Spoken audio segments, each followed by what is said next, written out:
শেখ হাসিনা ভারত বাংলাদেশ যেখানেই আত্মসমর্পণ করুন তাকে আগে জেলে যেতে হবে বলে জানিয়েছেন পররাষ্ট্র প্রতিমন্ত্রী শামা ওবায়দ।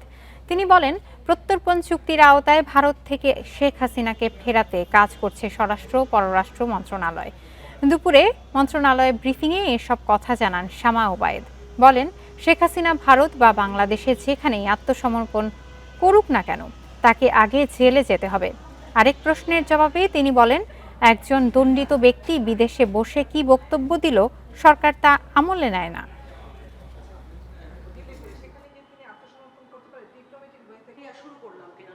একজন আসামি সে কোথায় আত্মসমর্পণ করবে, কিভাবে করবে, সেটা একেবারেই ওনার ব্যাপার এবং সেটা আমাদের কোনো সরকারের কোনো এখানে সাবজেক্ট না। এবং সে বিদেশে বাংলাদেশের কোনো মিশনে আত্মসমর্পণ করুক বা বাংলাদেশে এসে আত্মসমর্পণ করুক, প্রক্রিয়া একই। ওনাকে জেলে যেতে হবে, ওনার যে সাজা সে সাজা ফেস করতে।